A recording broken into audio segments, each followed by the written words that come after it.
कड़वी मुस्कान के साथ कहा। उस वक्त मेरी हालत ही ऐसी नहीं थी कि मैं किसी को कुछ बता पाती, और सबसे बड़ी बात, मेरे पति ने ही उस बॉडी की पहचान की थी। कुछ ही पलों में दुनिया के लिए अधीरा मलिक खत्म हो चुकी थी, मर चुकी थी। उसकी आवाज भर्रा गई। मैं चिल्लाना चाहती थी, बताना चाहती थी कि मैं जिंदा हूं, यही हूं, आप सबके बीच हूं, लेकिन बोल ही नहीं पाई। ज्यादा चोट लगी थी, हर वक्त दर्द और नींद के इंजेक्शन दिए जाते थे। मैं बस सोती रहती थी। वो अपने चेहरे को छूते हुए बोली, और मेरा चेहरा, वो तो उस हादसे में खत्म हो चुका था। डॉक्टर ने मुझे ये नया चेहरा दिया, अब बताओ किसे बताती, कौन यकीन करता? उसने अभिमन्यु की आंखों में देखते हुए कहा। उस वक्त मेरी कार में रति और मिष्ठी भी थी। मेरे पति ने रति को अधीरा समझकर उसकी बॉडी का अंतिम संस्कार कर दिया। अब बताओ किसे बताती? ना मेरे पास मेरा चेहरा था, ना ही दुनिया की नजर में मैं जिंदा थी। उसकी आंखों से आंसू लगातार बह रहे थे। जिसके पति ने खुद ही उसकी पहचान, उसका वजूद खत्म कर दिया हो, वो किससे उम्मीद रखे? कुछ पल रुककर वो धीमे से बोली, और सच कहूं, मैं बताना भी नहीं चाहती थी। वापस नहीं लौटना था उस मतलबी दुनिया में, कभी नहीं। अभिमन्यु ने गहरी सांस ली। तुम एक बार अपने पति से बात तो करती, वो तुम्हें समझता। आखिर वो तुम्हारा बचपन का प्यार था। वो ये जानना चाहता था कि उनके रिश्ते में क्या था, और यही सोचकर उसके दिल में एक टीस भी उठी। लेकिन अधीरा अचानक जोर जोर से हंसने लगी, ऐसे जैसे उसने कोई बहुत बड़ा मजाक सुन लिया हो। हंसते हंसते उसकी आंखों से आंसू बहने लगे। अभिमन्यु हैरानी से उसे देखता रह गया। चांदनी की हल्की रोशनी में उसके आंसू मोतियों की तरह चमक रहे थे। उसे इस तरह टूटता हुआ देखकर उसका दिल बेचैन हो उठा। अधीरा, उसकी आवाज सुनकर अधीरा ने उसकी तरफ देखा। एक पल के लिए उसकी आंखें ठहर गईं और मन में ख्याल आया, ऐसा क्यों लगा कि इस तरह से आपने मुझे पहले भी पुकारा है? वो अपनी सोच को झटक झील की तरफ देखने लगी। हकीकत सामने आने के बाद अधीरा का प्यार से भरोसा उठ चुका था, लेकिन पता नहीं कैसे अभिमन्यु धीरे धीरे उसके दिल में अपनी जगह बनाता चला गया। वो जितना उससे दूर होने की कोशिश करती, उतना ही खुद को उसके करीब पाती। उसे ऐसा महसूस होने लगा था जैसे अब उसका अपने ही दिल पर कोई काबू नहीं रहा। समाज बदल रहा था, लोगों की सोच भी बदल रही थी, लेकिन कुछ जगहों पर आकर ये सोच ठहर ही जाती है। ना चाहते हुए भी किसी विधवा की दूसरी शादी को समाज इतनी आसानी से स्वीकार नहीं कर पाता। अधीरा की जिंदगी में अमित का होना या न होना लगभग बराबर ही था। वैसे भी दुनिया की नजरों में तो वो कब की मर चुकी थी, लेकिन अब अमित जिस तरह उसकी जिंदगी में दोबारा घुसने की कोशिश कर रहा था, उससे वो अंदर ही अंदर डरने लगी थी। आखिर वो उसके पीछे क्यों पड़ा था? क्या नैना के साथ मिलकर धोखा उसी ने दिया था? अधीरा मलिक की पहचान और उसका वजूद मिटाने वाला वही था। अब और क्या खत्म करना चाहता था? आखिर उसके पास बचा ही क्या था? कुछ भी तो नहीं। वो तो खुद रति की उधार ली हुई जिंदगी जी रही थी। वो इस रिश्ते को पूरे दिल से निभा रही थी। राठौर परिवार की बहू ना होते हुए भी बहू का हर फर्ज निभा रही थी। वो भी एक खुशहाल जिंदगी चाहती थी, किसी का साथ चाहती थी, लेकिन अब उसे लगता था कि ये सब उसके लिए मुमकिन नहीं है। अगर वो अभिमन्यु की बात मानती तो उर्मिला जी की नजरों में गिर जाती। उर्मिला जी में उसे एक माँ की छवि दिखाई देती थी। उन्होंने कभी उसे रति की सास जैसा महसूस नहीं होने दिया, बल्कि हमेशा बेटी की तरह अपनाया। अपनी माँ संजना से उसे कभी माँ का प्यार नहीं मिला था, इसलिए वो इस स्नेह भरी छांव को खोना नहीं चाहती थी। लेकिन आज अभिमन्यु की बातें उसे सोचने पर मजबूर जरूर कर गई थीं। उसकी पहचान अब बस उसकी आवाज थी। अगर दुनिया की नजरों में अधीरा मर चुकी है, तो एक नई अधीरा का जन्म क्यों नहीं हो सकता? दोनों साथ ही घर पहुंचे। घर में कदम रखते ही मिष्ठी उसके पैरों से लिपट गई। अधीरा ने उसे तुरंत गोद में उठा लिया और उसके गालों पर प्यार से किस कर लिया। मम्मा, आप आज बहुत लेट हो, मिष्ठी ने शिकायत भरे अंदाज में कहा। अधीरा ने मुस्कुराते हुए अपने कान पकड़ लिए। सॉरी। ये सब देखकर अभिमन्यु अपनी मुस्कान रोक नहीं पाया। तभी उर्मिला जी की आवाज आई, रति बेटा, तुम फ्रेश हो जाओ, थक गई होगी। जी माँ, अभी आती हूँ, अधीरा ने जवाब दिया। उधर अभिमन्यु अपनी आदत के अनुसार सीधे अपने कमरे में चला गया। आज वो बहुत खुश था।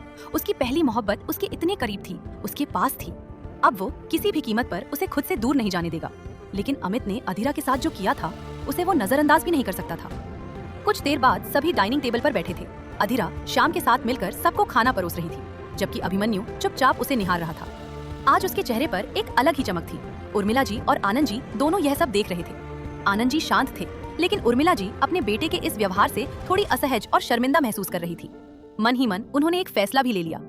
अगली शाम उन्हें विला जाना था, जहां आनंद जी ने एक शानदार पार्टी रखी थी। सभी जान पहचान वाले लोग आने वाले थे। इस पार्टी का मकसद था अधीरा यानी रति और मिष्ठी का सबके सामने परिचय कराना, ये बताना कि रति राठौर कोई और नहीं बल्कि उनके बड़े बेटे की पत्नी है। देखते ही देखते रात हो गई और अधीरा बेहद थक चुकी थी। पिछली रात भी उसे ठीक से नींद नहीं आई थी। मिष्ठी पहले ही सो चुकी थी, तो वो भी उसके पास लेट गई और कुछ ही देर में गहरी नींद में चली गई। वहीं उर्मिला जी के मन में एक अलग ही उथल पुथल चल रही थी। जब आनंद जी कमरे में आए तो उन्हें इस तरह खोया देखकर बोले, क्या हुआ, आप अभी तक सोई नहीं? उर्मिला जी ने चिंता भरे स्वर में कहा, मुझे कुछ ठीक नहीं लग रहा। क्या ठीक नहीं लग रहा? आनंद जी ने तकिया रखते हुए पूछा।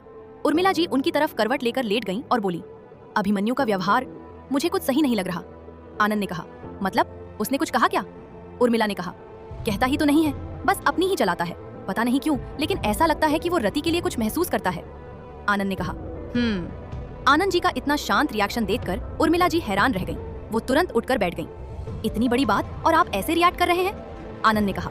उर्मिला जी, अगर वो ऐसा सोच भी रहा है तो इसमें गलत क्या है? और क्या रति पूरी उम्र ऐसे ही अकेली रहेगी? उर्मिला ने कहा, मैं भी नहीं चाहती कि वो यूं अपनी जिंदगी गुजारे। अभी उसकी उम्र ही क्या है? कितनी प्यारी और संस्कारी लड़की है। अगर हम जतिन के लिए भी लड़की देखते तो शायद ही ऐसी मिलती। आनंद ने कहा। तो फिर दिक्कत क्या है? उर्मिला ने कहा। लोग क्या कहेंगे, समाज क्या सोचेगा, देवर भाभी का रिश्ता। आनंद जी ने उनकी बात बीच में ही काट दी। दोनों जुड़वा भाई थे और आप किस समाज की बात कर रही हैं? आपकी बहू दर दर भटकती रही तब किसने मदद की थी? और क्या आप मिष्टी के बिना रह पाएंगी? उर्मिला ने कहा। ये आप क्या कह रहे हैं? आनंद ने कहा। सही कह रहा हूँ। रति की उम्र अभी कम है। आज नहीं तो कल उसे भी एक जीवन साथी की जरूरत पड़ेगी, और अगर वो इस घर से चली गई तो मिष्टी भी उसके साथ जाएगी। उर्मिला जी कुछ देर सोचती रहीं, फिर बोली, मिष्टी कहीं नहीं जाएगी, वो इसी घर में रहेगी। और अगर कोई अच्छा लड़का मिला तो मैं खुद रति की शादी कराऊंगी, लेकिन वो लड़का अभिमन्यु नहीं होगा। मैं किसी को भी उंगली उठाने का मौका नहीं देना चाहती। आनंद ने कहा। तो फिर आपने अपने बेटे को अब तक समझा ही नहीं। मैंने उसकी आंखों में रति के लिए बेहिसाब प्यार देखा है, एक अलग ही जुनून। उर्मिला ने कहा। वो मेरा बेटा है, मैं उसकी माँ हूँ, मेरे जीते जी ऐसा कुछ भी नहीं होगा। आनंद ने कहा। खैर, आपकी मर्जी, लेकिन अपनी जिद के कारण आप शायद गलत फैसला लेने जा रही हैं। Good night. उर्मिला जी चुप रहीं। वो सीधी लेट गईं और आने वाले कल के बारे में सोचने लगीं। रात ढल चुकी थी और सूरज की रोशनी से पूरा राठौर मेंशन उठ चुका था। आज का दिन सभी के लिए काफी व्यस्त रहने वाला था। कल की तरह आज भी अधीरा और अभिमन्यु मिष्टी को स्कूल छोड़कर ऑफिस निकल गए। अभिमन्यु पर तो जैसे एक अलग ही खुमार छाया हुआ था। बार बार उसकी नजर अधीरा पर चली जाती। वो खुद को उसे देखने से रोक नहीं पा रहा था, और ये बात अधीरा भी महसूस कर रही थी। मन तो उसका भी करता था उसे देखने का, लेकिन वो जानती थी कि उसकी जिंदगी में इन ख्वाबों की कोई जगह नहीं है। अभी अभिमन्यु का हकीकत से सामना नहीं हुआ था। जिस दिन होगा शायद वो खुद ही पीछे हट जाएगा। ऑफिस पहुंचते ही सामने राज मिल गया। अभिमन्यु ने कहा, राज, इनविटेशन कार्ड तैयार हो गए? दोनों चलते चलते बात कर रहे थे। राज ने कहा, हाँ, सभी क्लाइंट्स को बुके के साथ कार्ड भी भेज दिए हैं। अभिमन्यु ने कहा, गुड, आज विला पहुंच जाना, माँ पापा ने एक पार्टी रखी है। राज ने कहा, वाह, पार्टी, कोई खास बात? अभिमन्यु ने कहा, वो तो तुम्हें आकर ही पता चलेगा। राज ने कहा, तुम और तुम्हारा सस्पेंस। वो एक नजर अधीरा को देखकर अपने कैबिन में चला गया। उधर आयशा के पास भी उर्मिला जी का फोन आ चुका था। अभिमन्यु और अधीरा आज जल्दी ही घर लौट आए, क्योंकि विला यहाँ से काफी दूर था। घर पहुंचते ही देखा मिष्टी ने तो जैसे पूरा घर सिर पर उठा रखा था। अधीरा को देखते ही वो दौड़ कर आई और कहा, मम्मा आ गई, और हमेशा की तरह उससे लिपट गई। उर्मिला जी हाफते हुए बोली, रति, इसे तू ही संभाल बेटा, आज इसने मुझे बहुत दौड़ाया है। अधीरा ने हैरानी से पूछा, क्या हुआ माँ? उर्मिला जी ने हल्की नाराजगी जताते हुए कहा, अपनी बेटी से ही पूछो।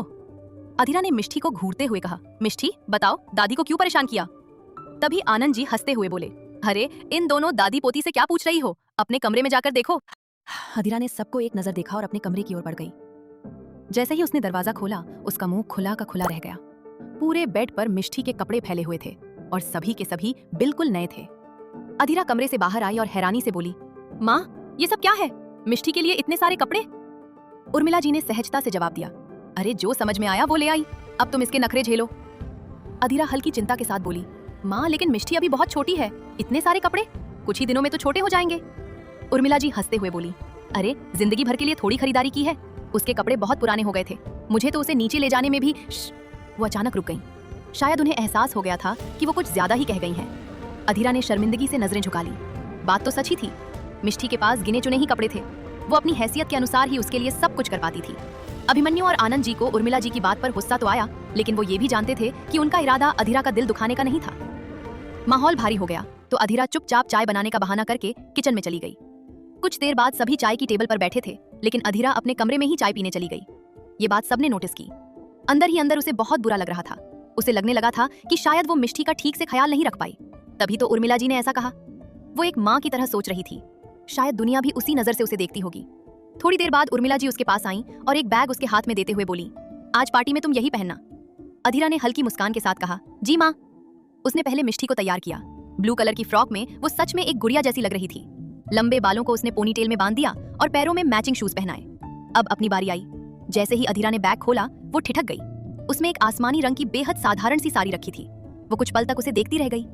आज पार्टी थी, इतने लोग आने वाले थे, और माँ ने उसे ये साड़ी पहनने के लिए दी। फिर उसने खुद को समझाया, माँ ने प्यार से दिया है तो जरूर कोई वजह होगी। उसने बिना कुछ सोचे वही साड़ी पहन ली। हमेशा की तरह उसने कोई खास मेकअप नहीं किया, बस आंखों में काजल और होठों पर हल्की सी लाली। हाथों में उर्मिला जी के दिए खानदानी कंगन पहनी थी। लेकिन आज उसके चेहरे पर एक हल्की उदासी साफ नजर आ रही थी। वजह थी उर्मिला जी का बदला हुआ व्यवहार। जब वो तैयार होकर बाहर आई तो मिष्टी बोल पड़ी, मम्मा आपने ये क्या पहना है? आप बिल्कुल अच्छी नहीं लग रही है। अभिमन्यु थोड़े गुस्से में कहा, आज पार्टी है और तुमने ये साड़ी पहनी है। तभी उर्मिला जी ने बीच में कहा, क्या खराबी है इस साड़ी में? वैसे भी वो जतिन की विधवा है तो उसे इसी तरह का पहनावा ही शोभा देता है। उनकी बात सुनते ही आनंद जी और अभिमन्यु एक साथ गुस्से में बोल उठे, माँ! उर्मिला जी बिना रुके बोली, देखिए माना हम मॉडर्न हैं, लेकिन सच को झुठला नहीं सकते। जब तक वो अकेली थी तब तक अपनी मर्जी से रहती थी, लेकिन अब उसका नाम हमारे परिवार से जुड़ चुका है तो उसे हमारी मान मर्यादा का ध्यान रखना ही होगा। आनंद जी तंज भरे स्वर में बोले, वाह, आप तो इतनी जल्दी सास भी बन गई, मुबारक हो। अच्छा ही है कि हमारी कोई बेटी नहीं है। इतना कहकर वो गुस्से में वहाँ से चले गए, लेकिन उर्मिला जी पर उनकी बात का कोई असर नहीं पड़ा। उन्हें लगता था कि अभिमन्यु बस अधीरा की खूबसूरती पर मोहित है और उसी गुस्से को वो अधीरा पर निकाल रही थी। अभिमन्यु ने गुस्से भरी नजरों से अधीरा को देखते हुए कहा, अंदर जाओ और ये कपड़े बदलो। अधीरा सहमते हुए बोली, क्या हुआ, ठीक ही तो है, और माँ भी गलत नहीं कह रही हैं। वहाँ सब लोग क्या सोचेंगे? आखिर सच तो यही है, हूँ तो एक विधवा ही। ना चाहते हुए भी उसकी आंखें नम हो गईं, लेकिन उसने आंसुओं को बहने नहीं दिया। वो इस पल कमजोर नहीं पड़ सकती थी। आज उर्मिला जी का व्यवहार उनके स्वभाव से बिल्कुल अलग था। वही उर्मिला जी जो कभी उसके लिए माँ जैसी थी, आज समाज की उसी सोच का हिस्सा बन चुकी थी जहाँ एक विधवा के खुलकर जीने पर सवाल उठाए जाते हैं। अधीरा ने मन ही मन खुद को संभाला, शायद यही हकीकत थी और उसे अब इसी हकीकत के साथ जीना था। अभिमन्यु ने गुस्से भरी नजरों से अधीरा को देखते हुए कहा, अंदर जाओ और ये कपड़े बदलो। उधर उर्मिला जी के चेहरे पर कोई खास भाव नहीं था। अधीरा ने धीमे स्वर में कहा, लेकिन ये ठीक ही तो है। अभिमन्यु ने अपनी कलाई पर बंधी घड़ी में समय देखा और कहा, शाम के 6:30 बज चुके हैं और 7:30 तक मेहमानों का आना शुरू हो जाएगा। उसने तुरंत फोन निकालकर किसी को कॉल किया। शुक्कू, तुम कहाँ हो? शुक्कू ने कहा, साहब नीचे ही हूँ। अभिमन्यु ने कहा, मेरी दूसरी कार ठीक है ना, मतलब उसमें पेट्रोल है? शुक्कू ने कहा, हाँ साहब, 1 हफ्ते पहले ही सर्विसिंग हुई है। अभिमन्यु ने कहा, गुड, तुम ऐसा करो, माँ पापा को विला ले जाओ, मैं दूसरी कार से आ जाऊंगा। शुक्कू ने कहा, ओके साहब। वहीं अभिमन्यु की बात सुनकर उर्मिला जी हैरान रह गईं और कहा, तुम हमारे साथ नहीं जा रहे? अभिमन्यु ने दोनों हाथ जेब में डालते हुए ठंडे मगर सख्त लहजे में कहा, नहीं, वहां मेहमानों के स्वागत के लिए आप लोगों का पहले पहुंचना जरूरी है। उर्मिला ने कहा, लेकिन तुम दोनों साथ क्यों नहीं चल रहे? अभिमन्यु की आवाज में गुस्सा साफ झलक रहा था। आपकी बहू आपकी वजह से जिद पर अड़ी है कि वो ये कपड़े नहीं बदलेगी और मैं इस पहनावे में उसे पार्टी में लेकर नहीं जाऊंगा। उर्मिला ने कहा, अभिमन्यु तुम समझते क्यों नहीं, क्या खराबी है इस साड़ी में? अभिमन्यु ने झटके से अधीरा का हाथ पकड़कर उसे उर्मिला जी के सामने खड़ा कर दिया। बताइए, इसमें ऐसा क्या अच्छा लगा कि आपने अपनी बहू को ये पहनने के लिए दिया? जिस बहू के इंतजार में आप आंसू बहाती थीं, आज जब वो मिली है तो उस पर अपना सास होने का रौब जमा रही हैं। उर्मिला जी गुस्से में बोली, अभिमन्यु। अभिमन्यु ने संयम रखते हुए कहा, गुस्सा मत कीजिए माँ। फिर अधीरा की ओर इशारा करते हुए बोला, वो अपनी दुनिया में खुश थी, आपने खुद देखा था उसे। उसकी पहचान जाने बिना क्या आपने कभी उसे ऐसे कपड़ों में देखा था? अगर वो आपके साथ रहने से मना कर देती तो आप क्या कर लेती? उर्मिला जी थोड़ी हकलाईं, कैसे मना कर देती? आखिर वो हमारी बहू है, हमारे बेटे की पत्नी थी। अभिमन्यु की आवाज भारी हो गई, पत्नी थी माँ, है नहीं। वो अपने तरीके से जीने के लिए पूरी तरह आजाद है। आप क्यों उसके रंगों पर पहरा लगाना चाहती हैं? उर्मिला जी की आंखें नम हो गईं। साड़ी का रंग हल्का पहनने को कह दिया तो क्या इतना गलत कर दिया? तुम भी अपने पापा की तरह मुझे ही गलत साबित करने लगे? अभिमन्यु ने अफसोस से सिर हिलाया। माँ, कोई आपको गलत साबित नहीं कर रहा, लेकिन जिस इरादे से आपने ये साड़ी दी है वो गलत है। उर्मिला ने कहा, लेकिन अभिमन्यु ने उनकी बात काट दी। माँ, शुक्कू आपका नीचे इंतजार कर रहा है, पापा भी वहीं हैं, आप लोग जाइए, मैं रति और मिष्टी के साथ थोड़ी देर में पहुंच जाऊंगा। उर्मिला जी के पास अब कहने को कुछ नहीं बचा था। वो दोनों को एक कड़ी नजर से देखकर गुस्से में वहां से चली गईं। उनके मन में एक अजीब सी असुरक्षा घर कर गई थी। रति के लिए जो लड़का अभी से इतना खड़ा हो रहा था, आगे चलकर पता नहीं क्या करेगा। वो रति से प्यार तो करती थी, लेकिन उसे अपने दूसरे बेटे की जीवन संगिनी के रूप में स्वीकार नहीं कर पा रही थी। ऐसा नहीं था कि वो रति की दूसरी शादी के खिलाफ थी, लेकिन वो रिश्ता अभिमन्यु के साथ हो ये उन्हें मंजूर नहीं था। उधर अधीरा को बहुत बुरा लग रहा था। उसके कारण माँ बेटे के बीच इतनी बड़ी बहस हो गई थी। मिष्टी भी अब शांत हो चुकी थी। वो समझ नहीं पा रही थी कि आखिर दादी और उसके छोटे पापा किस बात पर लड़ रहे थे, लेकिन उसका छोटा सा मन एक शब्द पर अटक गया था, विधवा। अधीरा यूं ही खामोश खड़ी रही। उसे चुप देखकर अभिमन्यु फिर बोला, अब तुम्हें अलग से कहना पड़ेगा क्या? अधीरा की आंखें आंसुओं से भरी हुई थीं। जब उसने उसकी तरफ देखा तो अभिमन्यु को भी एक पल के लिए बुरा लगा। वो जानता था वो किसी की विधवा भी नहीं थी, फिर भी उसे हर बार ये सब सुनना पड़ रहा था। अभिमन्यु ने श्याम से कहा, तुम थोड़ी देर मिष्टी का ख्याल रखो, और बिना कुछ सोचे अधीरा का हाथ पकड़कर उसे उसके कमरे की तरफ ले गया। अचानक इस तरह हाथ पकड़ने से अधीरा घबरा गई। अभिमन्यु, आप क्या कर रहे हैं? कमरे में पहुंचकर उसने उसका हाथ छोड़ दिया और सख्त लहजे में बोला, चुपचाप यहीं खड़ी रहो, हिलने की कोशिश भी मत करना, अभी आता हूँ। उसके गुस्से को देखकर अधीरा एक पल के लिए सहम गई। एक तरफ उसे उर्मिला जी के लिए बुरा लग रहा था, तो दूसरी तरफ अभिमन्यु की ये परवाह उसके दिल को छू रही थी। शायद पहली बार किसी ने सच में उसके बारे में, उसकी खुशियों के बारे में सोचा था। वो इन्हीं ख्यालों में खोई हुई थी कि तभी अभिमन्यु वापस आया और उसके हाथ में एक बैग थमाते हुए बोला, ये तुम्हारे लिए लाया था। उसने अपनी घड़ी की तरफ देखते हुए कहा, 10 मिनट में तैयार होकर बाहर आओ। इतना कहकर वो बिना रुके बाहर चला गया। अधीरा अभी भी हैरान सी उस बैग को पकड़े खड़ी थी। हल्की घबराहट के साथ उसने बैग खोला और जैसे ही उसकी नजर अंदर गई, उसके होठों पर अनायास ही मुस्कान आ गई। आंखें अब भी नम थीं, लेकिन उनमें चमक लौट आई थी। अंदर उसकी पसंदीदा कांजीवरम साड़ी रखी थी। अभिमन्यु उसकी पसंद जानता था। शायद उसे वो इंटरव्यू याद था जिसमें अधीरा ने अपनी पसंद नापसंद का जिक्र किया था, या फिर वो हर बार उसके लाइव शो में उसे ध्यान से देखता रहा था जब वो ज्यादातर कांजीवरम साड़ी में नजर आती थी। कुछ ही देर बाद अधीरा लिविंग रूम में आई, जहां अभिमन्यु मिष्टी के साथ उसका बेसब्री से इंतजार कर रहा था। ऑफ व्हाइट और रेड बॉर्डर वाली साड़ी में वो बेहद खूबसूरत लग रही थी। साड़ी से मैच करती ज्वेलरी, कानों में बड़े बड़े इयररिंग्स और गले में हल्का सा डायमंड नेकलेस उसकी खूबसूरती को और निखार रहे थे। अभिमन्यु की नजर जैसे ही उस पर पड़ी, वो कुछ पल के लिए पलक झपकाना ही भूल गया। तभी शाम की आवाज ने उसे होश में लाया। भाभी, आप बहुत ब्यूटीफुल लग रही हो। मिष्टी ने भी खुशी से कहा, अब आप लग रही हो मेरी मम्मा। अभिमन्यु ने एक नजर अधीरा को देखा और फिर मिष्टी को गोद में उठा लिया। चलो, हम पहले ही लेट हो चुके हैं, उसने शाम से कहा। अधीरा के गाल शर्म से लाल हो गए थे। अभिमन्यु की नजरें बार बार उसी पर ठहर जा रही थीं। कार में शाम अभिमन्यु के साथ आगे बैठ गया, जबकि अधीरा मिष्टी को लेकर पीछे की सीट पर बैठी। शाम का वक्त था, इसलिए रास्ते में काफी ट्रैफिक था। विला पहुंचने में समय लगना तय था। कुछ ही देर में मिष्टी अधीरा की गोद में सो गई और कार के अंदर सन्नाटा फैल गया। तभी शाम ने कहा, भैया म्यूजिक ऑन कर दो ना, बैठे बैठे बोर हो रहे हैं। अभिमन्यु ने हल्की मुस्कान के साथ म्यूजिक प्ले कर दिया। गाना कार में गूंज उठा। गाने की हर लाइन जैसे माहौल को और गहरा कर रही थी। अधीरा की नजर अनायास ही सामने शीशे पर गई, जहां से अभिमन्यु की नजरें उसे ही देख रही थीं। उसका दिल तेजी से धड़कने लगा। उन नजरों में सवाल भी थे, चाहत भी और एक अजीब सी तड़प भी। अधीरा की पलकें झुक गईं। इस बार उसमें हिम्मत नहीं थी कि वो उससे नजरें मिला सके। कुछ देर बाद वे लोग विला पहुंच गए। अब अधीरा के मन में एक झिझक थी, उर्मिला जी उसे इस साड़ी में देखकर क्या सोचेंगी। वहां पहले से ही राज, आयशा और रेहान मौजूद थे। अभिमन्यु के साथ अधीरा को देखते ही आयशा और रेहान के चेहरे पर खुशी झलक उठी, जबकि राज उसे हैरानी से देखता रह गया। अब उसकी नजरों में सिर्फ अधीरा की खूबसूरती थी और कहीं न कहीं अनजाने में ही अभिमन्यु के लिए एक हल्की सी जलन भी। उर्मिला जी की नजर जैसे ही उस तरफ पड़ी, तभी भीड़ में से किसी ने कहा, वाओ, अरे ये तो रति है ना, कितनी खूबसूरत लग रही है। तभी दूसरी औरत की आवाज आई, बेचारी सिंगल मदर, लेकिन कितनी सोनी लग रही है। भगवान ऐसे ही इस पर मेहरबान रहे। उर्मिला जी को अपनी बहू हर रूप में पसंद थी, लेकिन आज सबके मुंह से उसकी तारीफ सुनकर उन्हें सुकून भी मिला और अपने व्यवहार पर थोड़ी शर्मिंदगी भी हुई। घर से निकलने से पहले उन्होंने उसके साथ जैसा व्यवहार किया था, वो अब उन्हें खटक रहा था। निम्रत और शैलजा अधीरा को देखते ही उसके पास चली गईं। अभी तक किसी को उसकी असली पहचान के बारे में कुछ पता नहीं था। एक ही बिल्डिंग में रहने के बावजूद लोग एक दूसरे के घर कम ही जाते थे, इसलिए किसी को ये नहीं मालूम था कि अधीरा यानी रति राठौर परिवार के घर में रह रही है।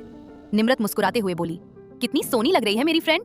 शैलजा उसे प्यार से निहारते हुए बोली, सच में बहुत प्यारी लग रही है हमारी रति। राज तो उसे देखकर जैसे अपने होश ही खो बैठा था। वहीं आयशा, रेहान और अभिमन्यु आने वाले इवेंट को लेकर आपस में बात कर रहे थे। तभी माइक से आवाज गूंजी, अटेंशन प्लीज। ये कोई और नहीं, आनंद राठौर थे। उन्होंने मुस्कुराते हुए कहा, आप सबका यहाँ आने के लिए बहुत बहुत शुक्रिया। आप सबके मन में ये सवाल जरूर होगा कि हमने ये पार्टी क्यों रखी है। आज न मेरा जन्मदिन है, न मेरी पत्नी का, न मेरे बेटे का, और न ही हमारी शादी की सालगिरह। फिर ये खुशी किस बात की। थोड़ा रुककर उन्होंने आगे कहा, ये पार्टी एक खास खुशी के लिए है और उस खुशी में आपको शामिल करने के लिए हमने आप सबको यहाँ बुलाया है। सबकी उत्सुकता बढ़ गई। मेरा बड़ा बेटा जतिन राठौर, जिसने देश के लिए अपनी जान कुर्बान कर दी, लेकिन बहुत कम लोग जानते हैं कि उसने शादी कर ली थी। ये सुनते ही हॉल में हलचल मच गई। लोग आपस में बातें करने लगे। वहीं आयशा बिल्कुल खामोश हो गई। आनंद जी ने आगे कहा, उसने किस वजह से शादी की थी, क्या कारण था, वो अपने साथ ही ले गया। और सच कहूं तो हमारा परिवार भी अब वो वजह जानना नहीं चाहता। उन्होंने जानबूझकर ऐसा कहा ताकि कोई इस बारे में सवाल न करे। हमने अपनी बहू को हर जगह तलाशने की कोशिश की, लेकिन हमें उसका कोई पता नहीं चला। 3 साल की लंबी तलाश के बाद आज वो हमारे बीच है। उनकी आवाज भावुक हो गई। राठौर परिवार की बहू और हमारी पोती, मोस्ट वेलकम बेटा। राठौर परिवार में आप दोनों का स्वागत है। पूरा हॉल स्तब्ध था।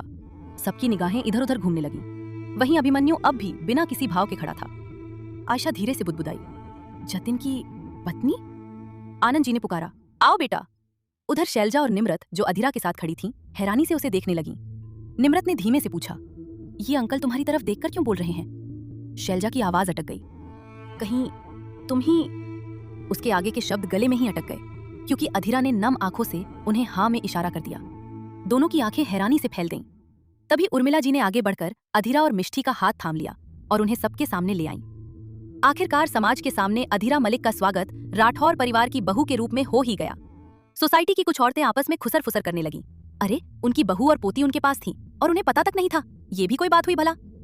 उनके लिए ये बात पचाना थोड़ा मुश्किल था। खैर, ये तो सब जानते ही थे। कुछ तो लोग कहेंगे, आखिर यही समाज है। इसी समाज की कुछ औरतों ने अधीरा की मुश्किल घड़ी में उसका साथ दिया था। तो वही कुछ ऐसी भी थीं जो उर्मिला जी के सामने तो मीठा बोलती थी, लेकिन पीठ पीछे उनकी बुराई करने से बाज नहीं आती थी। लेकिन इस खबर से सबसे ज्यादा हैरान आयशा थी। हाँ, मिष्टी उसे बार बार जतिन की याद दिला रही थी।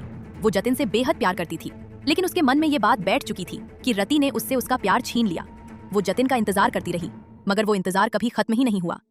जिस रति के लिए उसके दिल में कभी अपनापन था, वही भावना अब जलन में बदल चुकी थी। उसे लगता, अगर रति जतिन की जिंदगी में नहीं आती तो शायद वो उसकी जिंदगी में होती और मिष्टी उसकी बेटी होती। शायद उसकी जिंदगी कुछ और होती। शायद जतिन के साथ ऐसा कुछ ना हुआ होता। ऐसे न जाने कितने शायद उसके मन में उमड़ घुमड़ रहे थे।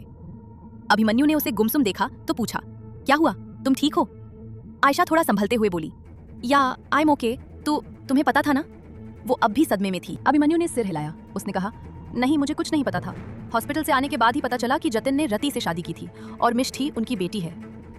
आयशा के मन की करवाहट अब होठों तक आ चुकी थी। उसने कहा, अपनी इसी खूबसूरती से शायद इसने जतिन को रिझाया होगा। आयशा, अभिमन्यु ने धीमे लेकिन गुस्से भरे स्वर में टोका। आयशा ने तीखे अंदाज में कहा, क्यों, बुरा लग रहा है अभी? क्या गलत कहा मैंने? तुम भी तो उसे पसंद करने लगे हो ना? अभिमन्यु झुंझलाते हुए बोला, ये कैसी बेकार की बातें कर रही हो? वो जानता था कि आयशा उसके भाई को दिल ही दिल में चाहती थी, लेकिन रति की सच्चाई सामने आते ही उसके तेवर बदल गए थे। आयशा तंज कसते हुए बोली, पहले जतिन, अब तुम। Wow, very smart. राज का ध्यान भले ही अधीरा पर था, लेकिन आयशा की बातें भी उसके कानों तक पहुंच रही थीं। उधर रेहान से ये सब सहन नहीं हुआ। उसने तंज भरे लहजे में कहा, अभी तक तो तुम राज को समझाती थी, और अब जैसे ही उसकी असली पहचान पता चली, तुम्हारे अंदाज ही बदल गए, सिर्फ इसलिए कि वो जतिन की पत्नी है। एक्सक्यूज मी, आयशा ने झुंझलाकर कहा और बात वही खत्म करना चाही। रेहान, राज और अभिमन्यु ने उसे नजरअंदाज करते हुए अपकमिंग इवेंट की बात शुरू कर दी। वहीं आनंद जी और उर्मिला जी सभी मेहमानों को अपनी बहू और मिष्टी से मिलवा रहे थे। तभी आयशा ने उर्मिला जी को रोका। आंटी, एक मिनट। पता नहीं उसने ऐसा क्या कहा कि उर्मिला जी के चेहरे पर एक अलग ही चमक आ गई।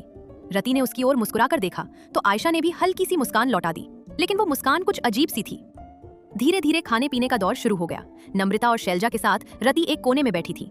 शैलजा ने मुस्कुराते हुए कहा, हम तुम्हारे लिए बहुत खुश हैं रति, लेकिन ये बात तुमने हमें पहले क्यों नहीं बताई? निम्रत ने हल्की नाराजगी जताई। मैं तो तुमसे बात ही नहीं करूंगी। अधीरा ने मासूमियत से कान पकड़ते हुए कहा, सॉरी, वो क्या है ना, मुझे भी नहीं पता था। मिष्टी के एक्सीडेंट के बाद जब माँ ने मेरे पति के बारे में पूछा, तभी सब सच सामने आया। वो अब भी अपनी सहेलियों से झूठ बोल रही थी। उसे इस बात का दुख भी था कि इन दोनों ने उसकी मुश्किल घड़ी में उसका साथ दिया था, फिर भी वो सच नहीं बता पा रही थी। लेकिन वो करती भी तो क्या, अब उसे जिंदगी भर रति की उधार दी हुई जिंदगी ही जीनी थी। सब आपस में बातें कर ही रहे थे कि तभी उर्मिला जी की आवाज गूंजी, अटेंशन प्लीज। सभी की नजरें उनकी ओर उठ गईं। उन्होंने मुस्कुराते हुए कहा, मेरी बहू और पोती से तो आप सब मिल ही चुके हैं, लेकिन अब मैं आप सबके साथ एक और खुशखबरी शेयर करना चाहती हूँ। शायद मेरी बहू के कदम बहुत शुभ है जो आज ये शुभ घड़ी आई है। उनकी बात सुनकर अभिमन्यु, आनंद, अधीरा और बाकी सभी मेहमान उत्सुकता से उनकी ओर देखने लगे। उर्मिला जी ने मुस्कुराते हुए कहा, राठौर परिवार में एक और खूबसूरत सदस्य जुड़ने जा रहा है और आप सब उसे अच्छी तरह से जानते हैं, आयशा खुराना। आओ बेटा। उनकी बात सुनकर अभिमन्यु जैसे सुन्न रह गया। उसे यकीन ही नहीं हुआ कि उसकी माँ ने उससे बिना पूछे इतना बड़ा फैसला ले लिया। उसका चेहरा गुस्से से तमतमा उठा, जबकि आयशा बड़े प्यार से उर्मिला जी के पास आकर खड़ी हो गई। अभिमन्यु के मन में उथल पुथल मच गई। उसने खुद से कहा, पर आयशा, वो कैसे मान गई? उफ माँ, ये क्या कर दिया आपने? सब कुछ उलझा दिया। आप सब जानती थी, फिर भी क्यों? उसके अंदर गुस्सा भी था और बेबसी भी। आनंद जी ने अफसोस में सिर झुका लिया, जबकि अधीरा की आंखें अनचाहे ही नम हो गईं। वैसे भी उसने अपनी जिंदगी में खुशियों की उम्मीद छोड़ दी थी, लेकिन न जाने क्यों अभिमन्यु की बातों ने उसके दिल के किसी कोने में उम्मीद जगा दी थी। पर किस्मत भी तो कोई चीज होती है। उसने धीरे से आसमान की ओर देखा, नम आंखों से जैसे सवाल कर रही हो, क्या मैं किसी भी खुशी की हकदार नहीं हूँ? उर्मिला जी जानती थीं कि अभिमन्यु सबके सामने कोई सीन क्रिएट नहीं करेगा। आखिर उसे अपने माँ बाप के मान सम्मान की परवाह थी, लेकिन फिर भी उनके दिल में एक डर था। वो उसके बागी तेवर से अच्छी तरह वाकिफ थीं।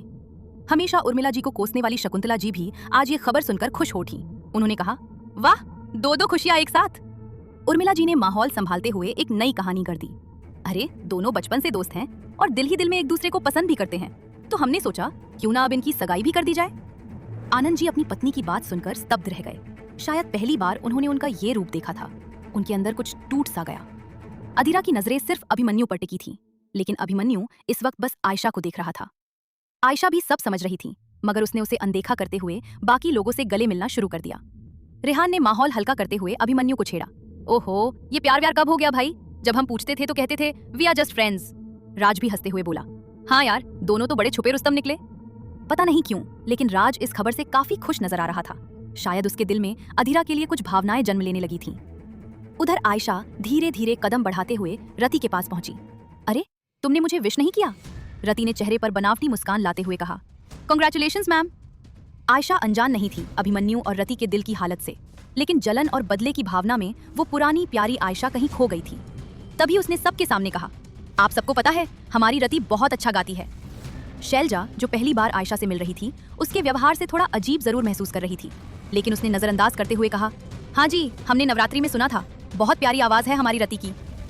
आयशा धीरे से अभिमन्यु के पास आई और फुसफुसाई, अभी प्लीज वो अपनी बात पूरी भी नहीं कर पाई थी कि अभिमन्यु ने गुस्से में उसका हाथ कस कर पकड़ लिया। उसने कहा, don't be over smart Ayesha. Ayesha तड़प उठी, आह, लीव माई हैंड अभी, दर्द हो रहा है, प्लीज। अभिमन्यु की आंखों में गुस्सा साफ झलक रहा था। उसने फिर कहा, और जो मुझे हो रहा है उसका क्या? क्या करने की कोशिश कर रही हो तुम? आयशा ने झटके से अपना हाथ छुड़ाया। उसने कहा, तुम अच्छी तरह जानते हो। अभिमन्यु ने ठंडे स्वर में कहा, गलत कर रही हो तुम।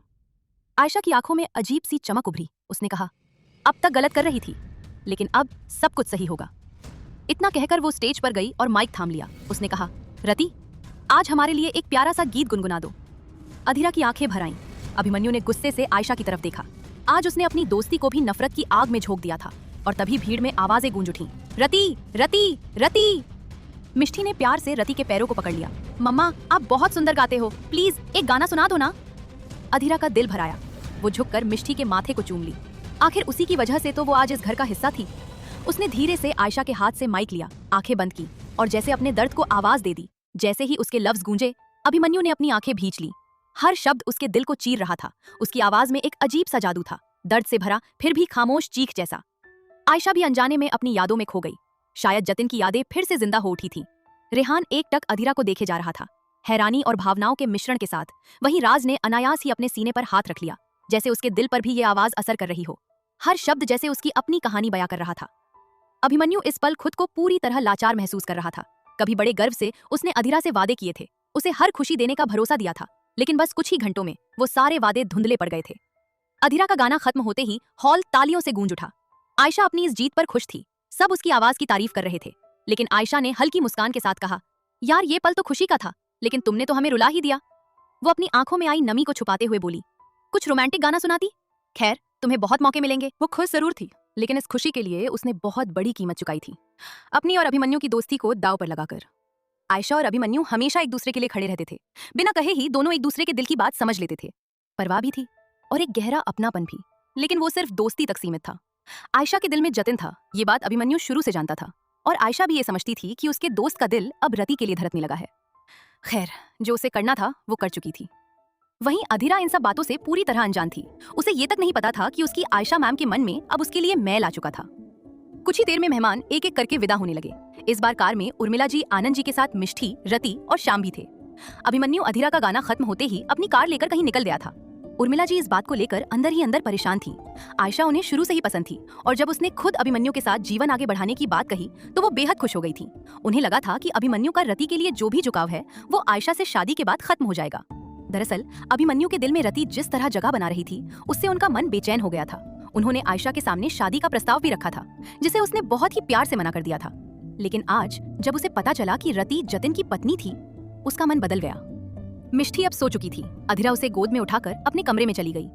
मन और शरीर दोनों तरह से वो आज बेहद थक चुकी थी। उसे समझ ही नहीं आ रहा था कि आखिर जिंदगी उससे चाहती क्या है। उसने धीरे से दरवाजा बंद करके मिष्ठी को बेड पर सुला दिया, फिर वॉशरूम में जाकर कपड़े बदलकर सलवार कमीज पहन ली। पिछले कुछ दिनों की सारी घटनाएं उसके दिमाग में किसी फिल्म की तरह घूमने लगी। अभिमन्यु के सामने उसकी पहचान का खुलना, अमित का धमकी भरा फोन, अभिमन्यु का इजहार, उसका दिया हुआ प्यार भरा वादा, उर्मिला जी का बदलता व्यवहार, और अब वो आगे सोच ही नहीं पाई। उसे तो बस एक साधारण सी जिंदगी चाहिए थी, लेकिन वो भी उसके नसीब में नहीं थी। जिंदगी जैसे उसके खिलाफ साजिशें रच रही थी, और वो धीरे धीरे उसमें उलझती जा रही थी। आखिरकार उसने तय कर लिया, अब उसे सिर्फ मिष्ठी पर ध्यान देना है। आगे जिंदगी किस मोड़ पर ले जाएगी, ये सोचकर खुद को और परेशान करने का कोई मतलब नहीं था। क्योंकि जो उसने चाहा वो उसे कभी मिला ही नहीं। थकान इतनी थी कि कब उसकी आंख लग गई उसे पता ही नहीं चला। रात करीब 12:30 बजे घर में अचानक शोर सुनकर उसकी नींद टूट गई। किसी की तेज आवाज आ रही थी। ध्यान से सुना तो वो अभिमन्यु था, जो किसी बात पर अपनी माँ से बहस कर रहा था। वो धीरे से दरवाजा खोलकर हॉल में आई और उसका दिल धक से रह गया। आज वो शराब पीकर घर आया था। उर्मिला जी गुस्से में बोली, अब यही दिन देखना रह गया था, मेरा बेटा शराब पीकर वो भी इस हालत में घर लौटेगा। अभिमन्यु लड़खड़ाते हुए बोला, अरे आज खुशी का मौका था तो थोड़ा सा पी लिया, बस इत्तो सा। उसकी आंखें नशे से लाल हो चुकी थी। वो उर्मिला जी के करीब आया और उनका हाथ पकड़ लिया। आखिर आपकी मन की मुराद पूरी हो ही गई, कर लिया ना अपनी मनमानी। मेरी जिंदगी का इतना बड़ा फैसला एक बार भी नहीं पूछा आपने। उसकी आवाज भर्रा गई। जानती थी ना आप कि मैं ये शादी नहीं करना चाहता। फिर क्यों माँ, क्यों? उर्मिला जी का चेहरा गुस्से से तमतमा उठा। उन्होंने कहा, क्या मेरा कोई हक नहीं है तेरी जिंदगी पर? क्या तेरी माँ तेरे लिए कोई फैसला नहीं ले सकती? अभिमन्यु कड़वी हंसी हंस पड़ा। उसने कहा, पूरा हक है आपको माँ, जान से मारने का भी हक है। अभी? उर्मिला जी चीख उठी। वो फिर हंस पड़ा, लेकिन उसकी हंसी में दर्द साफ झलक रहा था। उसने कहा, लेकिन नहीं, आपने तो मुझे जिंदा भी रखा और मार भी दिया। ये भी कोई बात हुई? मार ही देती, ऐसा क्यों किया माँ? उसकी आवाज में इतना दर्द था कि शायद ही कोई समझ पाता। दरवाजे के पास खड़ी अधीरा ये सब सुनकर अपना मुंह दबाकर रोने लगी। उर्मिला जी ने खुद को संभालते हुए उसके गाल को सहलाया। ऐसा क्या हो गया है जो तू ये सब कह रहा है? अभिमन्यु ने नजरें फेर ली। उसने कहा, आप नहीं समझेंगी। आनंद जी ने सख्ती से कहा, अभिमन्यु अपने कमरे में जाओ, बहुत रात हो गई है, सुबह बात करेंगे। नहीं पापा, वो लगभग चीख पड़ा। माँ से मेरा सवाल है, आखिर अचानक ये फैसला क्यों लिया और इस घर में कोई शादी नहीं होगी? उसकी आवाज धीमी पड़ गई। भाई तो चला गया, कहीं ऐसा ना हो कि मैं भी। तभी चटा, उसके गाल पर जोरदार थप्पड़ पड़ा। नशे में पहले से लड़खड़ाता हुआ वो सीधा सोफे पर गिर पड़ा। आनंद जी गुस्से में बोले, उर्मिला जी वो नशे में है, लेकिन आप तो होश में हैं। उर्मिला जी भी भड़क उठी। उन्होंने कहा, नशे में है तो क्या मतलब, कुछ भी बक देगा? क्या मेरी कोई इच्छा नहीं है? क्या मैं अपने बच्चों की शादी नहीं देख सकती? हाँ, स्वार्थी हूँ मैं, अपने बच्चों की खुशी चाहती हूँ। आनंद जी ने तंज भरे लहजे में कहा, सच में आप अपने बेटे की खुशी चाहती हैं, जब आप जानती हैं कि उसकी खुशी कहाँ है? फिर भी आपने आज ये सब किया। उन्होंने गहरी सांस ली। जिस उर्मिला को मैं जानता था वो आप नहीं हैं। पता नहीं कितने चेहरे छुपा रखे थे आपने। कभी कभी लगता है काश हमें रति और मिष्टी कभी मिली ही नहीं होती। अपनी दुनिया में खुश थी वो, जैसे तैसे जी ही रही थी। उर्मिला जी तिलमिला उठी। उन्होंने कहा, हाँ जी रही थी, हम भी देख रहे थे कैसे जी रही थी। दर दर नौकरी के लिए भटक रही थी वो। अगर मैं निम्रत के कहने पर उसकी नौकरी ना लगवाती तो पता नहीं आज कहाँ होती। दरवाजे पर खड़ी अधीरा के लिए ये सब सुनना किसी झटके से कम नहीं था। उसे याद आया, अभिमन्यु ने भी कहा था सिफारिश की नौकरी। राज और काजल की कड़वी बातें भी उसके कानों में गूंजने लगीं। क्या वो सिर्फ दया की पात्र थी? क्या उसका कोई अस्तित्व नहीं था? उसके पापा ने भी तो उसकी सफलता का श्रेय मलिक नाम को ही दिया था। ये सोचते सोचते उसका सिर दर्द से फटने लगा। वहीं अभिमन्यु अपनी माँ की बातें सुनकर अचानक ताली बजाने लगा। उसने कहा, वाह माँ, कमाल है। उसकी आवाज में तीखा व्यंग था। दिन में 10 बार रति की अच्छाइयां गिनवाने वाली आप ही थीं। आपने ही जिद की थी उसे नौकरी पर रखने की। फिर अचानक क्या हो गया? वो इतनी बुरी कैसे हो गई? आपके लहजे में उसके लिए ये करवाहट कहाँ से आ गई? उर्मिला जी भी अब चुप रहने वालों में से नहीं थी। उन्होंने सीधा उसकी आंखों में देखते हुए कहा, उसमें कोई बुराई नहीं है, बुराई तुझ में है। सुन रहा है तू? तू बुरा है। उनकी आवाज सख्त हो गई। मेरी आंखों से कुछ नहीं छुपा, तेरे अंदर अपनी भाभी के लिए। अभिमन्यु गुस्से से चीख पड़ा, बस! जिस रिश्ते को मैं मानता ही नहीं उसे मुझ पर थोपने की कोशिश मत कीजिए। उसकी सांसें तेज हो चुकी थीं। हाँ, सही कह रही हैं आप, आपकी आंखों से कुछ नहीं छुपा, तो आज मैं भी साफ साफ कह देता हूँ। उसने ठहर कर कहा, मैं उससे प्यार करता हूँ, बेहद वाला प्यार। आज से नहीं, कई सालों से मोहब्बत है वो मेरी। उसके शब्द हवा में जैसे ठहर गए। उर्मिला जी स्तब्ध रह गईं। जो अब तक सिर्फ शक था वो यकीन में बदल चुका था। लेकिन कई सालों से, ये सुनकर उनके पैरों तले जमीन खिसक गई। वहीं आनंद जी भी गहरी चिंता में डूब गए। अभिमन्यु की बात सुनते ही अधीरा का दिल जोर जोर से धड़कने लगा।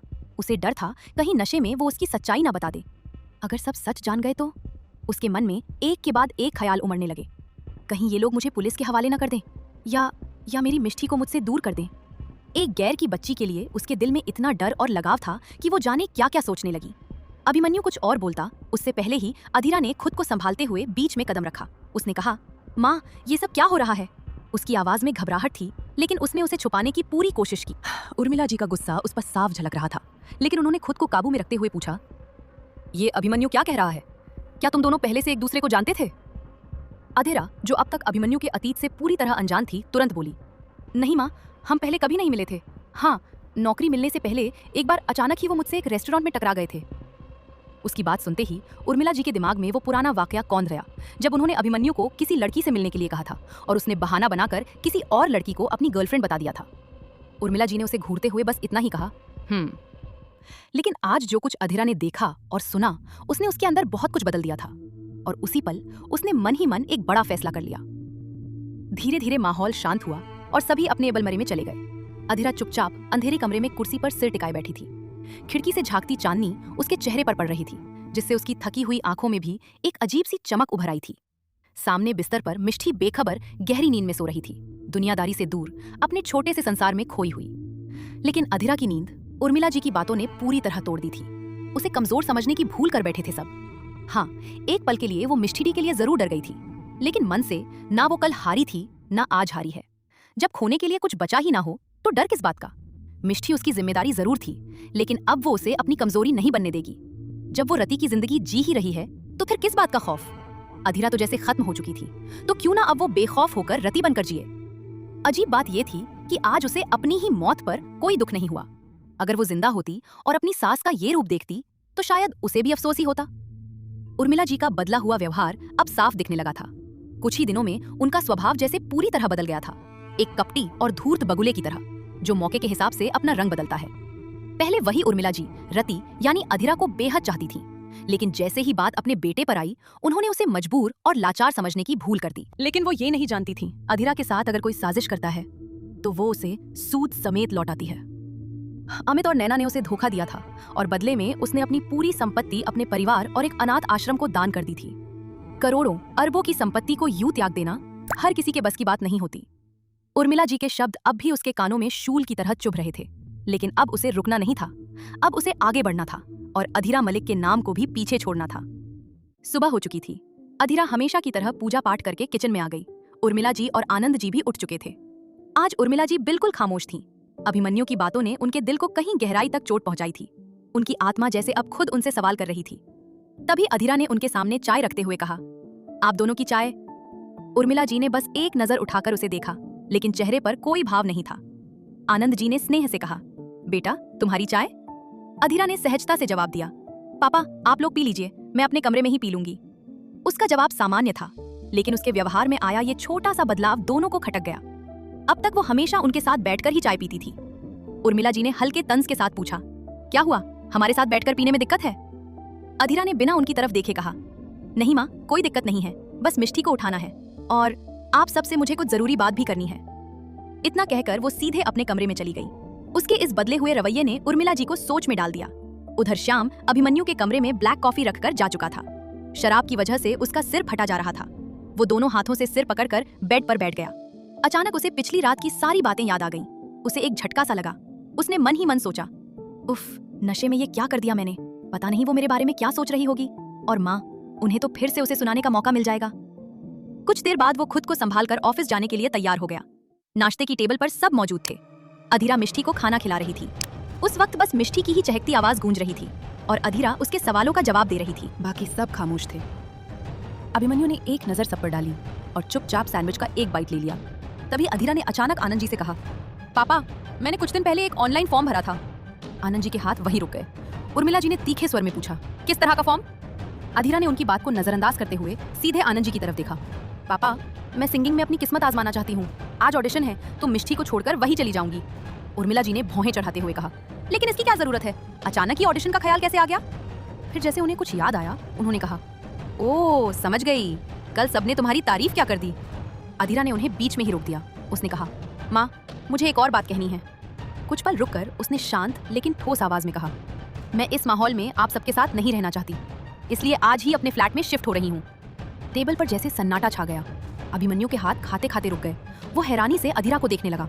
उर्मिला जी के लिए तो ये बिल्कुल अनपेक्षित था। उन्हें हमेशा लगता था कि वो अधीरा पर एहसान कर रही हैं, उसे एक छत दी, सहारा दिया, और उसके पास तो कोई अपना भी नहीं है, बेचारी। लेकिन आज वही सोच, वही शब्द उन पर भारी पड़ गए। उर्मिला जी गुस्से में बोली, यहाँ के माहौल को क्या हुआ है? अधीरा ने संयम से जवाब दिया, माँ, आप बड़ी हैं, आपका जवाब देना मेरे लिए ठीक नहीं होगा। फिर उसने हाथ जोड़ लिए। बस इतना कहूंगी, आप सब मिष्ठी से मिलने आते रहिएगा, और हाँ, आपके बेटे की शादी में मैं बहू का फर्ज जरूर निभाऊंगी। उसकी ये बात सुनकर अभिमन्यु जैसे अंदर से हिल गया। मतलब वो मुझसे कोई रिश्ता नहीं रखना चाहती?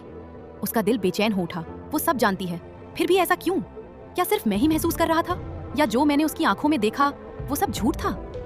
उर्मिला जी ने फिर कटाक्ष किया। तुम्हें क्या लगता है गाना गाकर तुम अपना और मिष्टी का पेट पाल लोगी? अधीरा ने शांत भाव से उनकी प्लेट में सूजी का हलवा डालते हुए कहा, खाइए माँ, बहुत अच्छा बना है। फिर उसी सहजता में बोली, और जहाँ तक पेट पालने की बात है, पहले भी पाल रही थी जब आपसे मेरा परिचय नहीं हुआ था। उसने हल्की नजर अभिमन्यु की तरफ डाली। आपके कहने पर ही मुझे जॉब मिली थी, है ना अभिमन्यु जी? सिफारिश की नौकरी। अभिमन्यु बस उसे देखता रह गया। उसकी आवाज शांत थी, लेकिन उसमें छिपा दर्द साफ महसूस हो रहा था। अधीरा ने उसकी तरफ देखते हुए कहा, सॉरी, मुझे पता है नोटिस पीरियड खत्म होने में अभी समय है, लेकिन मैं ऑफिस नहीं आ पाऊंगी। अब उर्मिला जी समझ चुकी थी। अधीरा ने पिछली रात उनकी सारी बातें सुन ली थी। कभी कभी हम अपनों की खामोशी को उनकी कमजोरी समझ लेते हैं, और यही गलती आज उर्मिला जी से हो गई थी। आनंद जी गुस्से से उन्हें देख रहे थे, मानो बिना कुछ कहे ही पूछ रहे हों। मिल गई तसल्ली? उर्मिला जी ने आखिरी कोशिश की। उन्होंने कहा, लेकिन लोग क्या कहेंगे? सास ससुर होते हुए भी बहू अलग रह रही है। अधीरा ने अपना प्लेट उठाते हुए शांत स्वर में कहा, माँ, आप लोगों का कितना सोचती हैं? फिर हल्की मुस्कान के साथ बोली, आजकल बहुत से बेटे बहू अपने सास ससुर के साथ नहीं रहते, एक ही बिल्डिंग में रहकर भी अलग रहते हैं। मैं कौन सा नया काम कर रही हूँ? उर्मिला जी का स्वर थोड़ा नरम पड़ा। लेकिन तुम अकेली हो? अधीरा ने सीधा उनकी आंखों में देखते हुए कहा।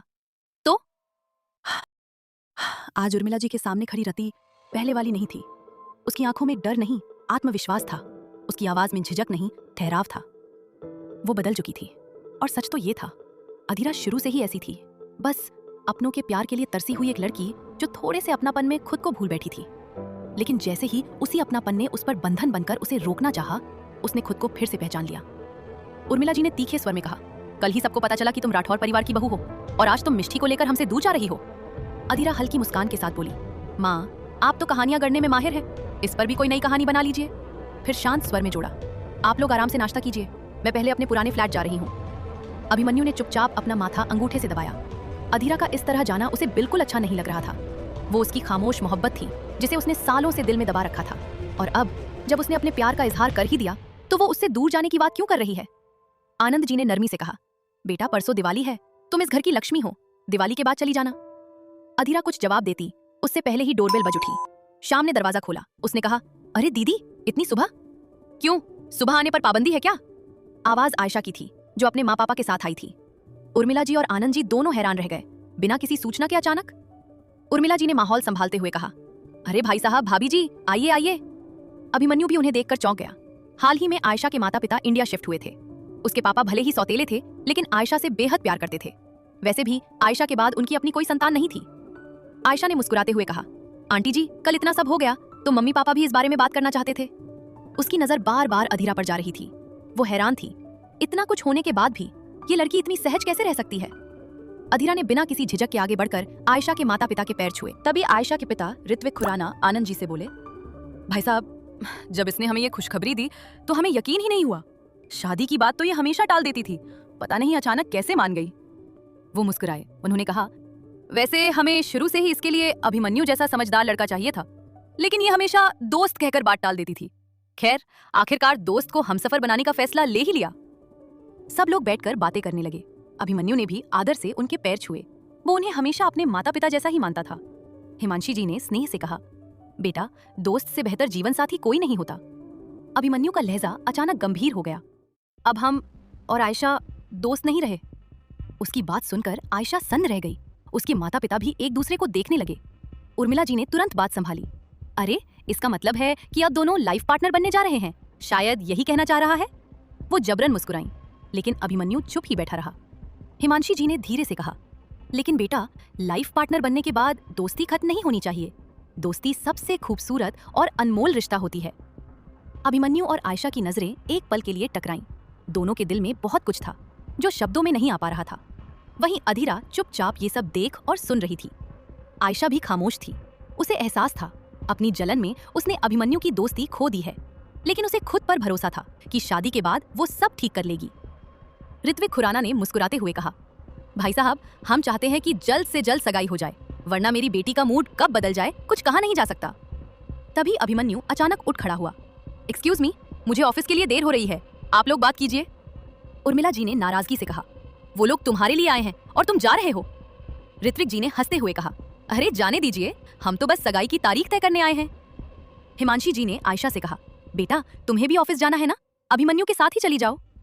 अभिमन्यु ने तुरंत कहा, आंटी मुझे पहले मिष्टी को स्कूल छोड़ना है। तभी अधीरा ने शांत स्वर में कहा, आप उसकी चिंता मत कीजिए, मैंने पहले ही कहा था मिष्टी के स्कूल के पास ही मुझे काम है, आप दोनों आराम से निकल जाइए।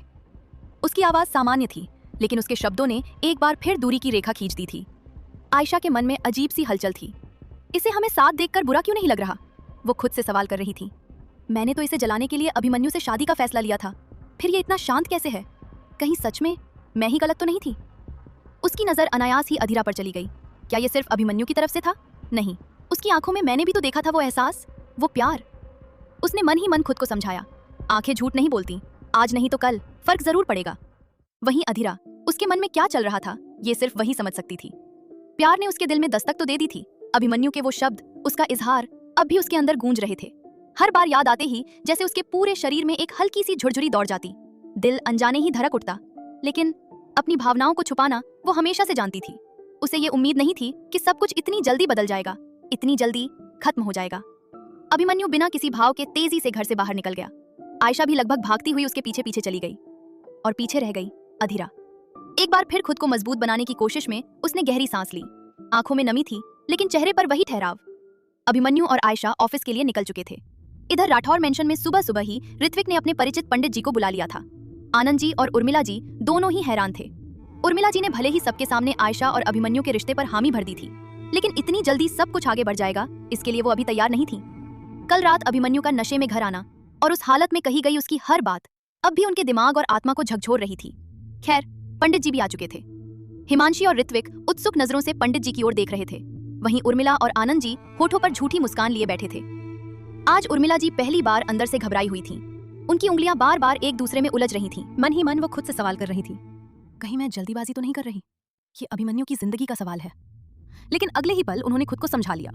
आयशा और अभिमन्यु अच्छे दोस्त हैं, वक्त के साथ सब ठीक हो जाएगा, वो भी इस रिश्ते को स्वीकार कर लेगा। शायद वो ज्यादा सोचना नहीं चाहती थी, या शायद उनके अंदर कहीं एक डर भी था। उनका ज़मीर उन्हें बार बार टोक रहा था, लेकिन वो अपने अहंकार में उसे अनसुना कर अपने ही बेटे की जिंदगी से खेल रही थी। तभी हिमांशी ने उत्सुकता से कहा, पंडित जी कोई अच्छा सा सगाई का मुहूर्त बताइए। ऋत्विक ने भी सहमति जताते हुए कहा, हाँ आसपास की ही कोई तारीख निकालिए। उधर किचन में अधीरा अपने दिल को मजबूत करने की कोशिश में सबके लिए चाय पानी का इंतजाम कर रही थी। इस वक्त उसके दिल पर क्या गुजर रही थी ये समझने वाला कोई नहीं था। उसने कुछ पल के लिए ही सही, लेकिन अभिमन्यु के साथ खुद को देखा था। प्यार तो उसके दिल में पनप ही चुका था, लेकिन सपने वो अभिमन्यु की आंखों से देखे थे, एक खूबसूरत साथ के, एक अपने से परिवार के। तभी शाम सबके लिए चाय लेकर आया और उसके पीछे पीछे अधीरा हल्के फुल्के नाश्ते की ट्रे लेकर आई। सुबह का वक्त था और जिस जल्दी में सब यहाँ पहुंचे थे शायद किसी ने ठीक से नाश्ता भी नहीं किया था। नाश्ते की प्लेट देखकर ऋत्विक मुस्कुरा उठे, अरे वाह सच में बहुत भूख लगी थी, बेटी की खुशी में नाश्ता करना भी भूल गए। वो हंसते हुए बोले। उनका स्वभाव बेहद सरल और खुश मिजाज था। हिमांशी ने भी मुस्कुराते हुए शिकायत की, हाँ भाभी जी टेबल पर रखा नाश्ता छोड़कर आ गए, न खुद किया न हमें करने दिया। ऋत्विक ने प्यार से कहा, अब क्या करें, एक ही तो बेटी है मेरी, जब वो खुद शादी के लिए तैयार है तो हमें भी लगा देर नहीं करनी चाहिए। उर्मिला जी के सामने एक जीवंत उदाहरण था। ऋत्विक आयशा के सौतेले पिता थे। बचपन में ही उसके असली पिता का देहांत हो गया था, लेकिन ऋत्विक का व्यवहार और प्यार देखकर कोई कह ही नहीं सकता था कि वो उसके सगे पिता नहीं है। दिल से जुड़े रिश्तों से बड़ा कोई रिश्ता नहीं होता। ये बात उर्मिला जी समझते हुए भी समझना नहीं चाहती थी। पंडित जी ने अपना पोथी पत्रा खोला और चश्मा ठीक करते हुए बोले, इस महीने की आखिरी तारीख सगाई के लिए बहुत शुभ मुहूर्त है। उर्मिला जी ने कहा, अरे वाह ये तो बहुत अच्छा है, तैयारी के लिए भी अच्छा समय मिल जाएगा। हिमांशी ने भी सहमति जताते हुए कहा, हाँ बिल्कुल सही कहा। कुछ देर तक यूं ही बातों का सिलसिला चलता रहा। फिर ऋत्विक ने मुस्कुराते हुए कहा, अब हमें आज्ञा दीजिए, सोचा नहीं था कि हम कभी समधी बनेंगे। आनंद जी भी हल्की मुस्कान के साथ बोले, हमने भी नहीं सोचा था, खैर जो होता है अच्छे के लिए ही होता है, बच्चों की खुशी में ही हमारी खुशी है। सब कुछ हाथ से फिसलता देख उनके पास कहने के लिए यही कुछ शब्द बचे थे। मेहमानों के जाने के बाद अधीरा मिष्टी का हाथ थामे अपने कमरे से बाहर निकली। उन्हें देखकर आनंद जी ने स्नेह से कहा, बेटा मैं छोड़ देता हूँ तुम्हें, तुम कह रही थी ना तुम्हें किसी ऑडिशन में जाना है।